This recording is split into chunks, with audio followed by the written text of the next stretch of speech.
Salut les lutins. Bonjour Jérémy. Bonjour Cathy. Eh ben, une petite vidéo de milieu de mois d'août. Puisqu'on est même le 15 août. On approche de la fin de la saison touristique. On est encore, on est encore vivant. On commence à fatiguer un petit peu. Il y a des jours avec et des jours sans. Ouais, vous êtes nombreux, mais toujours...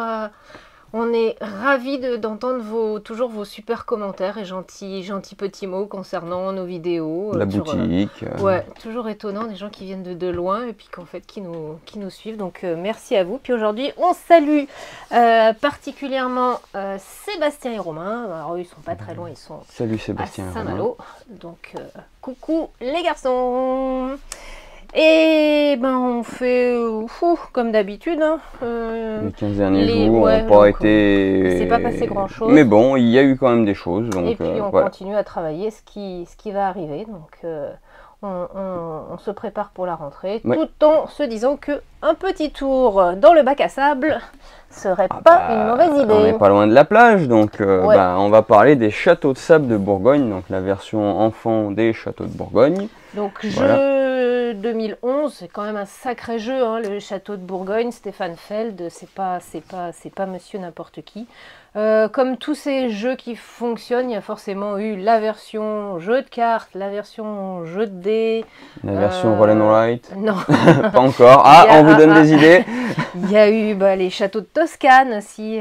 Et là, évidemment, il manquait la version enfant. Donc là, Stéphane s'est associé avec Suzanne, son épouse, qui travaille dans l'enseignement, pour en sortir une version ultra simplifiée, parce que c'est jamais facile quand on est un auteur évidemment de jeux plutôt expert de se mettre au niveau des enfants. Oui. Donc la présence de Suzanne était totalement indispensable. Voilà, c'est illustré par Sam Dawson, oui, puisque c'est pas Julien Delval comme sur les châteaux de Bourgogne. Voilà, et donc qu'est-ce que c'est? C'est un petit jeu de memory. Alors à partir de 5 ans, on a une variante un petit peu plus expert pour du 7 ans et plus, avec de la combo et de l'autre côté des plateaux. La mécanique, elle est simple, voilà, en début de tour, je jette mes 2 dés, voilà, je vais les mettre là, et donc avec ces dés, qu'est-ce que je vais faire? Je vais pouvoir soulever un petit château de sable, du coup, vert, du coup, voilà, j'avais pas de jaune, ça tombait bien, je peux stocker ça, et avec un bleu, tiens, il y a un petit animal, et un petit truc rouge, voilà. Les animaux, si je peux pas les prendre parce que ma boutique elle est pas décorée, ils vont se déplacer d'un autre côté, et voilà, du coup après c'est au joueur d'après. Donc les dés, soit pour soulever, soit si jamais après j'ai du dé là, je le mets dans ma petite chariote et hop, je l'amène ici, ça me fait avancer d'une case sur le plateau de jeu, et c'est une course, c'est le premier qui arrive ici qui gagne. Donc dès que ma boutique, elle a 2 décorations, du coup, elle devient décorée, et là, elle peut attirer un petit animal, le petit macareux, là, qui va venir ici et qui me rapporte des points bonus. Voilà. Petit jeu de mémo revisité, se souvenir de où et quoi, puisque on montre à tout le monde où sont les pièces pour essayer du coup de mémoriser tout ça. Voilà. Si jamais, pas de frustration, si jamais le petit dé ne nous sert pas parce qu'on ne peut pas récupérer d'objets parce qu'on a déjà tout ce qu'il faut, on récupère un petit bousier qui me permettra de changer la face d'un dé sur une autre couleur pour éviter d'attendre trop longtemps, d'avoir un jet de dé favorable. Voilà. C'est édité chez Ravensburger. Joli matériel, hein, le plaisir d'aller soulever les châteaux de sable, c'est plutôt rigolo. Bon, il y a de la manipulation, c'est plutôt chouette. Oui, donc jeu de 4 joueurs à partir de 5 ans. C'était le jeu enfant des 15 derniers jours. Et après, du jeu de cartes, hein, c'est l'été, oui. On a du jeu de cartes. Peu importe, sans limite si tu Allez, veux. Hop, sans limite. Là, c'est de l'auto-édition. J'avoue, j'ai pas noté. C'est Fabien Mossin et Louan Bro à l'autorat.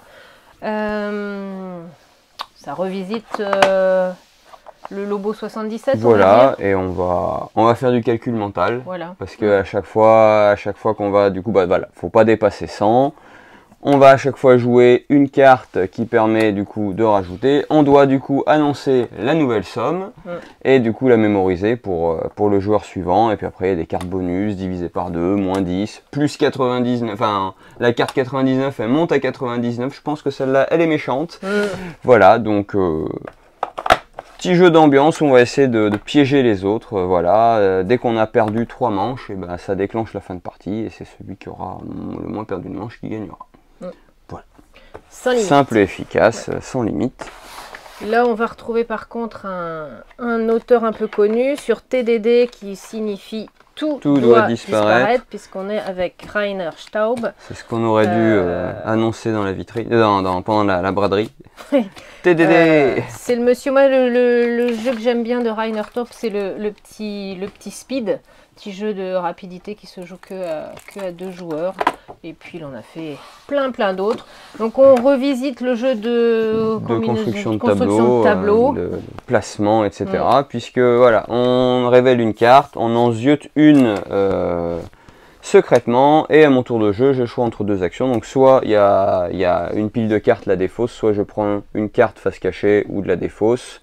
J'ai 2 cartes en main de toute façon tout le temps dans la partie et je me redéfausse une carte en contrepartie, j'en retourne une. Soit j'échange 2 cartes adjacentes et j'en révèle une, le but étant de faire des des colonnes de couleurs ou des lignes de valeur, puisque le but c'est d'être le premier à détruire ces 2 tableaux. Donc, voilà. Allez, est-ce que j'ai un peu de chance? Ouais, voilà, hop. Cette vidéo n'était pas travaillée, on n'a pas mélangé les cartes. Donc voilà, là j'ai une ligne qui disparaît. On réhabilite ça, après bah voilà, on va continuer, le jeu n'était pas du tout mélangé. On va continuer comme ça. Une fois que j'ai cassé mon premier tableau de 9 cartes, j'en construis un de 12. Pareil, j'en révèle une, j'en ziote une. Et c'est une course, c'est le premier qui arrive à casser ces 2 tableaux qui gagnent. Donc, petit effet de combinaison un peu sympa, puisque des fois, si on fait disparaître un truc et que ça rapproche une ligne de chiffres par inadvertance, du coup, hop, effet combo, ça redisparaît. Et puis voilà. Tout simplement. Efficace. Simple, efficace. Un petit peu de mémorisation du coup pour essayer de se souvenir d'où est-ce que j'ai mis les chiffres pour que ça soit le plus optimal possible en moins de coups possible. C'est édité chez Oya qui nous édite toujours des petits jeux super chouettes. Petits jeux, ils ont quand même The Mind the Game qui ne sont pas non plus n'importe quoi. Oui, et ça reste des petits jeux les sans 50 format. Missions. Ouais. Alors maintenant on passe à du jeu qui n'est pas du jeu. Faire les notebooks. Où tu voulais parler parce que ça c'est après. C'est après, d'accord. Et ben oui, on vient de voilà. C'est un peu la mode un petit peu partout de ces petites constructions maquettes un peu simples. Voilà. BlackRock, notre distributeur, je l'ai pas fait, ça m'a paru simple. BlackRock s'est mis à en distribuer aussi, donc on a les premiers. On a les 2 premiers modèles. Il y a le 3e qui va arriver, qui est sur le détective. La maison de Sherlock Holmes, c'est voilà donc des petites choses en MDF prédécoupées au laser. Il a allumé. Voilà. Et du coup, voilà, de la manipulation, de l'emboîtement, de la construction, quelques petits bidules à coller à la superglue, mais ça se fait bien. Un petit peu d'électronique parce qu'il va falloir installer les loupiottes et l'éclairage et puis voilà, ça fait une belle déco dans une ludothèque ou une bibliothèque où j'ai des gens qui en ont plein déjà et ils ont des bibliothèques remplies de BookNook. Et il n'y a plus de place pour mettre des livres. Mais voilà, ça a l'air plaisant, plaisant à faire. Vous êtes pas... Un petit moment un peu zen où on construit, etc. Voilà. Un peu minutieux sans trop l'être. Voilà, ça c'était le petit truc un peu différent qu'on a rentré. Et puis c'est tout. C'est tout. La rentrée, c'est dans 15 jours pour les premiers gros jeux qui arrivent.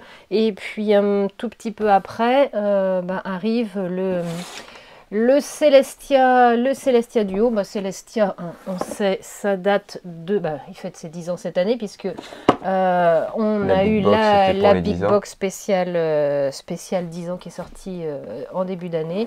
Donc là, on revisite complètement le jeu, puisque ce n'est pas le même auteur. On passe de Gaëtan Noir à Bruno Catala. Et on change aussi d'illustrateur. On passe sur une illustratrice, Laura Bevon, au lieu de de Aaron, j'ai tout inversé. J'ai dit mais n'importe quoi. Les vacances. Ah, Allez, on reprend. Pouf pouf. L'auteur original de Célestia, c'était Aaron Weisblum. L'illustrateur Gaëtan Noir. Gaëtan Noir ne travaille plus, donc c'est Laura Bevon qui reprend. Et évidemment, pour faire un jeu à deux, c'est Bruno Catala. Voilà, désolé, hein, c'était cafouilleux. Donc c'est un petit coopératif en communication limitée. Oui. Le but, bah voilà, il y a des pirates qui ont attaqué la cité de Célestia et donc on doit les poursuivre pour les empêcher de nuire et récupérer ce qu'ils ont volé. Donc on va jeter des dés. Il faut que du coup ces dés nous permettent, avec des cartes, il faut qu'on paye le même coût des dés. Et puis on va avancer. Hop. Ouais, Hop, à l'endroit c'est mieux. c'est vraiment pas ma journée. Voilà. Et donc une fois qu'on les a rattrapés, il y a une bataille contre le pirate qu'on va tirer au hasard parmi plein de personnages pirates. Et puis bah, il faut gagner sans trop perdre d'énergie, sinon bah, on a perdu. Voilà. On retrouve la même mécanique de base du Célestien, mais avec ce petit plaisir aussi de la course, d'aller rattraper le super bateau et puis d'essayer pirate. De gérer les mauvais tirages de dés comme on peut, etc. Voilà, bon, ça arrivait aussi. On vous en parlera un peu plus quand ça sortira, voilà. Mais plutôt chouette. Merci Blam de nous avoir envoyé une boîte en amont qu'on a pu du coup bien travailler déjà. Donc ça, début septembre. Et puis c'est tout. Bah oui. Et puis c'est tout, et on n'a pas de Pokémon, et on n'a pas de Magic. On n'a plus de Pokémon, donc tu peux me dire, c'est la dèche. Donc c'est le moment de jouer à des jeux de société, jeux de cartes, jeux de plateau. Ce que vous voulez. Oui. Et puis Voilà, on est là tout le week-end. À très vite et puis à la sûrement prochaine. pas de vidéo la semaine prochaine parce qu'il y a vraiment rien qui sort, et par contre dans 15 jours on va se retrouver dans l'univers de Star Wars avec la bataille de Hoth, oui, qui nous ramènera un peu de fraîcheur. Ouais. C'est la planète de glace, donc ça va nous ramener un peu de fraîcheur. Oh, ça va. Et ben passez un très bon week-end du 15 août, et puis à on bientôt se en boutique. en forme, désolé, et de bonne humeur, ça toujours. À très vite. Salut.